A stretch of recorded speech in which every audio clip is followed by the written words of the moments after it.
En un mundo lleno de imágenes y representaciones de Jesús, surgen preguntas cruciales como ¿quién es el verdadero Jesús? ¿Realmente conocemos al ser que la Biblia nos presenta? ¿O nuestra percepción está basada en interpretaciones, obras de teatro, obras de arte, películas o en los sermones del pastor? O incluso simplemente en lo que otras personas nos dicen sobre Jesús. Podemos decir que la imagen de Jesús a veces está distorsionada por mitos y creencias populares. ¿Qué tan diferente es el Jesús que nos muestra la Biblia al que creemos conocer o al que la sociedad nos muestra?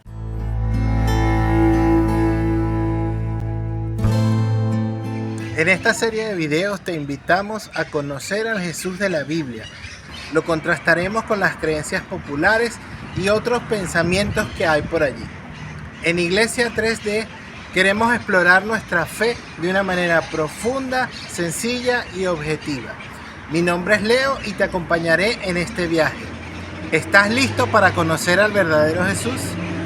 Para conocer al verdadero Jesús, nos centraremos en tres pilares fundamentales: su humanidad, su divinidad y su mensaje transformador. La humanidad de Jesús. Jesús era un ser divino, y eso a veces nos da a entender de que no tenía debilidades, no tenía limitaciones humanas. Incluso nosotros como cristianos a veces nos cuesta imaginarnos a Jesús con algunas de nuestras actitudes naturales como persona. Entonces vemos a Jesús como que si bien era de carne y hueso, pero se comportaba de manera diferente. Incluso en películas, en series, vemos a un Jesús vivo, caminando, hablando entre las personas, pero realmente se comporta diferente. Ahora, cuando vamos a la Biblia, esta nos muestra a un Jesús, pero un Jesús más humano, con necesidades, emociones y experiencias similares a las nuestras. Te voy a dar simplemente 3 ejemplos. El primero lo vemos en Marcos, capítulo 6, verso 31. Es donde Jesús experimenta hambre, sed y cansancio. En este pasaje nos dice: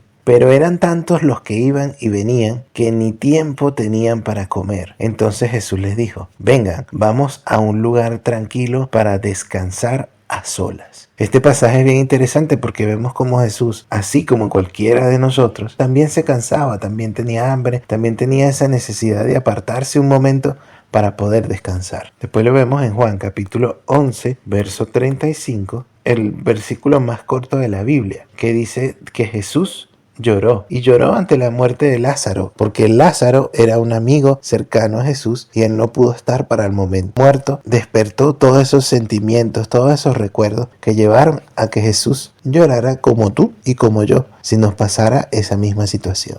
Y después vemos en Mateo capítulo 4, del verso 1 al 11, cómo Jesús está siendo tentado por el diablo. Pero no es cualquier tentación. No le puso ahí a Jesús como para tomarse un atajo, como para tomar ese camino fácil para cumplir su propósito. ¿Cuántas veces no hemos querido tomar el camino fácil para concretar o hacer algo? La humanidad de Jesús lo hace un ser accesible a nosotros. Nos hace identificarnos con las cosas que Él vivió, con las cosas que padeció. Y no nos muestra a un Jesús divino, con superpoderes, como si fuera un héroe griego o un Dios que utiliza a los seres humanos como marionetas. Al revés, nos muestra a un Jesús humano, cercano, que puede entender lo que nosotros como personas pasamos y vivimos. Ahora, hablemos sobre su divinidad. Esta parte quizás es algo difícil de entender al principio, ya que pensamos que un ser divino es todo lo opuesto a nosotros, además de estar por encima de nuestra realidad. Es decir, que un ser divino no solo tiene rasgos diferentes, sino también como que vive en diferentes realidades, lo que nos hace a veces llevar la figura de Jesús a un punto donde sea más entendible para nosotros. Por eso vemos que algunas personas creen de que Jesús fue un profeta, de que Jesús fue un guía espiritual, de que Jesús fue un maestro, o incluso que Jesús fue un semidios o un ser humano que se acercó a la divinidad. Pero cuando vamos a la Biblia, esta nos revela que Jesús es 100% hombre y 100% Dios. 3 ejemplos. El primero en Marcos capítulo 2, versos 5 al 12, que en este pasaje vemos como unos hombres le traen a Jesús a un paralítico. Entonces Jesús le dice, perdono tus pecados. Y como sabía que habían personas que su entorno, habían personas que murmurarían porque eran maestros de la ley, y muchos iban a pensar cómo se atreve a decir este hombre que perdonaba sus pecados, Jesús hace el milagro de sanarlo también como una muestra de que él podía también perdonar pecados. Y eso es un atributo 100% divino. Después vemos en el pasaje de Marcos capítulo 4 del verso 35 al 41 cómo Jesús calma una tormenta. Y esto es algo que es increíble, aunque muchas personas siempre han buscado la lógica o la respuesta científica a lo que sucedió allí, pero cuando leemos el pasaje podemos entender que Jesús tenía el poder y la autoridad para hablarle incluso a la fuerza de la naturaleza y ésta le obedecía. Y por último, un último ejemplo de la divinidad de Jesús es su resurrección entre los muertos. Y eso lo vemos al final de todos los evangelios, en Mateo capítulo 28. Entonces, la divinidad de Jesús le da autoridad a sus acciones y hace vivo su mensaje. Esa misma divinidad nos revela quién es Él. Este aspecto de la divinidad de Jesús es uno de los que personalmente me impacta más, porque a pesar de que vemos un Jesús humano, también encontramos un Jesús divino, un Jesús que tiene el poder para sanar, para resucitar muertos. Y ese mismo Dios creador que tiene ese poder, sencillamente puede acercarse a mi persona y tener una relación personal conmigo. Es decir, a pesar de que Jesús es 100% Dios y 100% hombre, no es como algo etéreo, algo que no tiene mucha importancia o él está alejado del ser humano. Al revés, eso lo hace que sea más cercano y poder tener una relación con Jesús.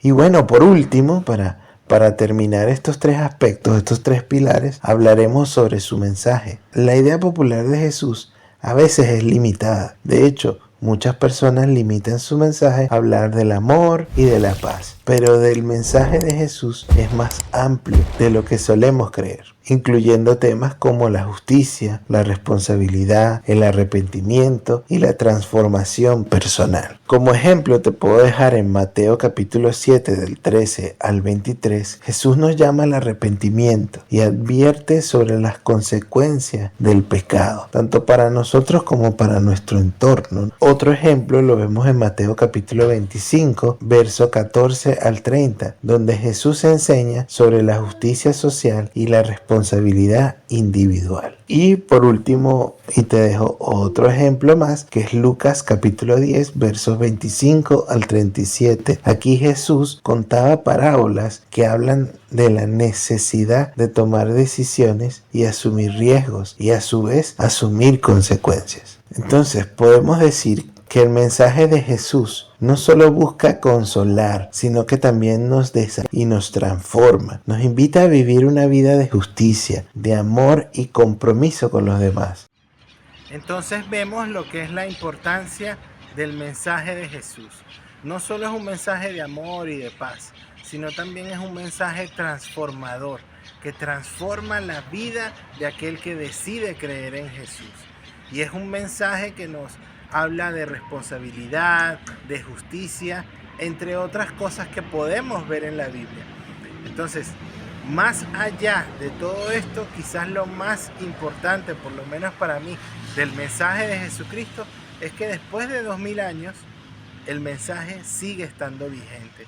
En conclusión, te puedo decir que Jesús es mucho más de lo que te dijeron. Incluso este video es una simple y pequeña parte de lo que la Biblia nos revela sobre Jesús. Ya queda de parte de nosotros seguir profundizando sobre el tema, pero sin duda alguna detrás del ícono que al menos en Latinoamérica muchos conocemos, hay muchísima más historia de lo que nos podemos imaginar. Por eso en los próximos videos estaremos abordando otros aspectos sobre la vida de Jesús y sería un placer para nosotros que no te los pierdas. Si te gustó nuestro video, no olvides dejarnos tu like, suscríbete a nuestro canal y síguenos por nuestras redes sociales. Estás viendo Iglesia 3D, una iglesia en movimiento. Nos vemos en el próximo video.